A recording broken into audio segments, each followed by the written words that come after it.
तो आज हम चर्चा कर रहे हैं दूसरे केस की जिसमें एक से अधिक अभिकारक उपस्थित हो। यदि एक से अधिक अभिकारक उपस्थित हो, उसमें हम पहला केस देख रहे हैं कि एक के बारे में सूचना हो। हमें एक ही के बारे में सूचना हो, जैसे एसिड और बेस, अम्ल तथा क्षार मिलकर बनाते हैं लवण प्लस जल, salt plus water.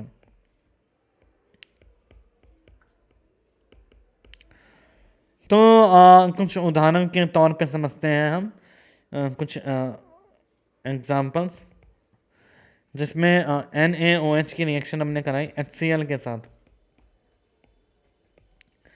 NaCl plus H2O बनाता है। अब दे रखा है 80 ग्राम NaOH को न्यूट्रलाइज करने के लिए, 80 ग्राम NaOH को न्यूट्रलाइज करने के लिए कितना HCl चाहिए होगा। तो दे रखा है 80 ग्राम और HCl की मात्रा पूछी गई है। तो अम्ल तथा क्षार को उदासीन करने के लिए कितना HCl जरूरी है।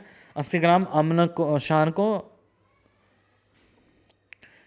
उदासीन करने के लिए, तो यहाँ पे है मोल है 80/40 मोल है, और यहाँ पे हम इसके x मोल मान लेते हैं और 36.5 इसका अणुभार है। तो मोल मोल एनालिसिस लगाएंगे हम Na/NaOH/1 NHCl/1 NaCl/1 NH2O। मोल मोल विश्लेषण के अनुसार NaOH है 80 ग्राम 80/40 और NHCl की मात्रा निकालिए। तो NHCl कितना उपयोग में आया, 2 मोल NHCl उपयोग में आया। तो बाहर HCl का कितना उपयोग में आया, बाहर HCl का आया 2 गुणा 36.5 जो होता है 73 ग्राम। तो 73 ग्राम हमारा उपयोग में आया HCl। आइए और कुछ प्रश्न करते हैं जिसमें एक की ही गणना हमारे को एक का ही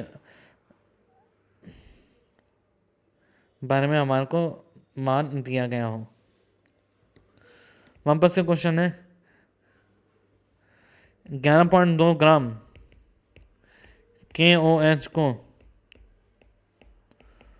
उदासीन करने के लिए H2SO4 की मात्रा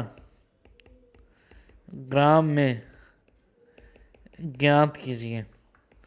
तो हमें पता है KOH एक क्षार है, H2SO4 KOH एक क्षार है, H2SO4 एक अम्ल है। अम्ल तथा क्षार उदासीन होते हैं। H2SO4 और KOH आपस में अभिक्रिया करके बनाते हैं K2SO4 प्लस H2O।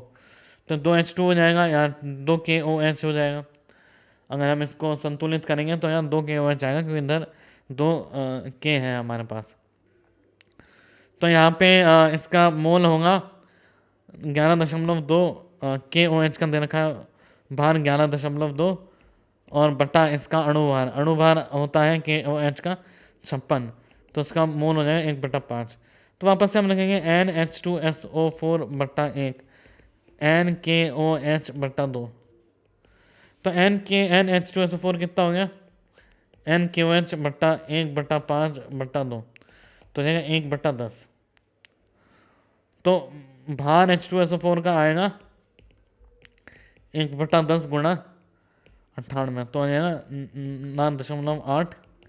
9.8 ग्राम। आइए कुछ और प्रश्न की मदद से समझते हैं। 54 ग्राम एल्यूमिनियम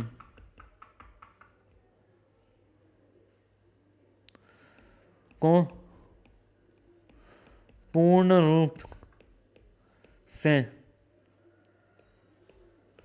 दहन करने के लिए ऑक्सीजन की मात्रा ज्ञात कीजिए। 54 ग्राम एल्यूमिनियम को पूर्ण रूप से दहन करने के लिए ऑक्सीजन की मात्रा ज्ञात कीजिए। तो पूरी समीकरण लिखेंगे हम। अगर हम लिखें तो ऑक्सीजन से एल्यूमिनियम जो अभिक्रिया करता है तो वो बनाता है Al2O3, और यहाँ 2 ऑक्सीजन है, और इसी तरीके से 3/2 क्या हो जाएगा हमारे पास, यहाँ 2 एल्यूमिनियम है, 3/2 ऑक्सीजन हो जाएगा। इसको सरलतम अनुपात में बने तो 4 एल्यूमिनियम 2 से गुणा कर देंगे पूरी अभिक्रिया को, तो 3 ऑक्सीजन और 2 Al2O3 होगा। तो वापस से मोल मोल विश्लेषण लगाएंगे। NaL/4 बराबर NO2/3।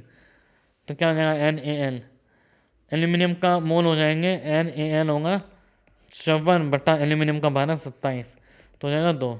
तो 2/4 बराबर NO2/3, तो हो जाएगा NO2 हो जाएगा 3/2। तो भार ऑक्सीजन का हो जाएगा 3/2 इंटू 32 बराबर 48 ग्राम। इस प्रकार से हमने H2 इसका भार ज्ञात कर लिया है। आइए एक आखिरी प्रश्न इस अभ्यास का देखते हैं हम। 31.6 ग्राम KMnO4 को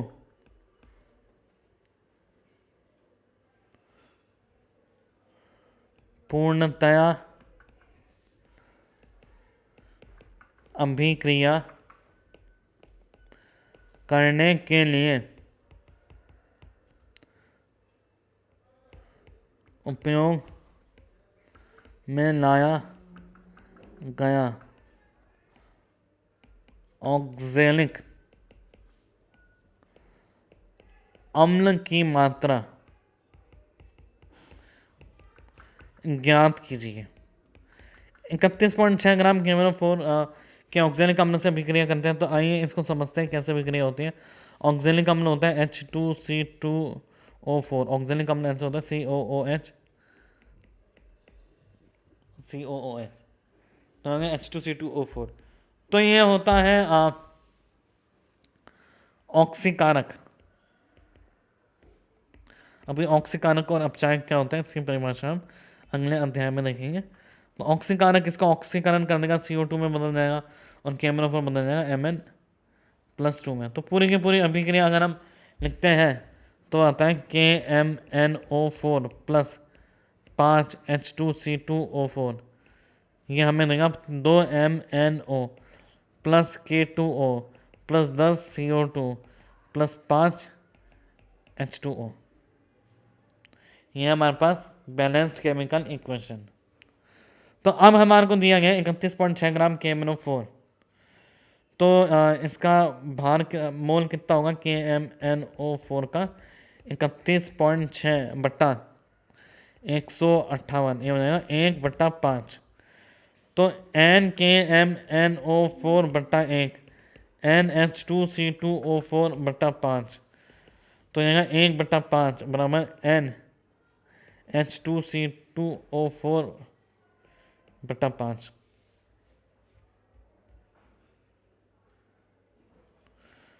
तो